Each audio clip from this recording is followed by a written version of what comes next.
Hora, selamat datang di Bataknesia Channel. Ini dia filosofi ulos bagi bangsa Batak yang wajib kamu ketahui.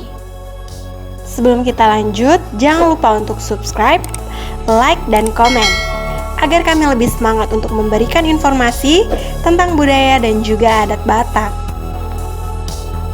Ulos, yang sering disebut kain ulos, merupakan salah satu kain khas Indonesia yang secara turun-temurun diwariskan oleh masyarakat Batak, Sumatera Utara. Dari bahasa asalnya, ulos berarti kain.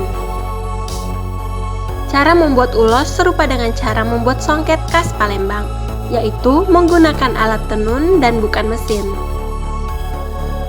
Warna dominan pada ulos adalah merah, hitam, dan putih yang dihiasi oleh ragam tenunan dari benang emas atau perak. Mulanya, ulos dikenakan di dalam bentuk selendang atau sarung saja.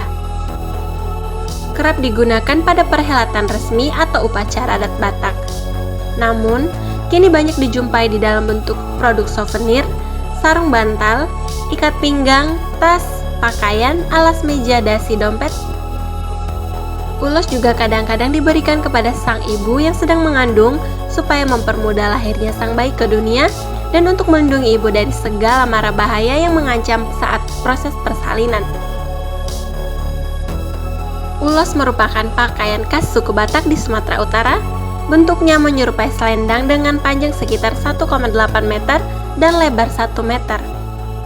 Kedua ujungnya berjuntai-juntai dengan panjang sekitar 15 cm dan pembuatan ulos dilakukan oleh kaum perempuan. Mereka menenun dari benang kapas atau rami. Adapun makna yang terkandung dalam warna yang digunakan pada kain ulos adalah putih, melambangkan kesucian dan kejujuran. Merah, melambangkan kepahlawanan dan keberanian. Kuning, melambangkan kaya atau kesuburan, dan hitam melambangkan duka.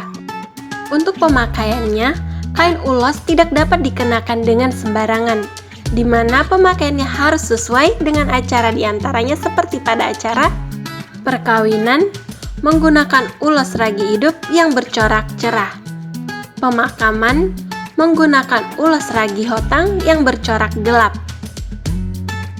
Orang Batak juga mengenal upacara mangulosi.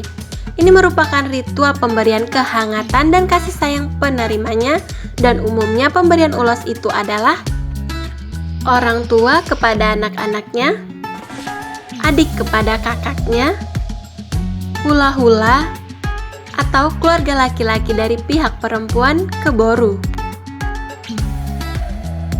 Demikianlah makna yang terkandung pada kain tenun khas Batak atau yang biasa dinamakan dengan ulos. Semoga ulasan ini semakin memperluas wawasan kita dengan ulos yang mungkin saja selalu kita lihat pada setiap perhelatan acara adat Batak dan juga dalam kehidupan sehari di masyarakat Batak.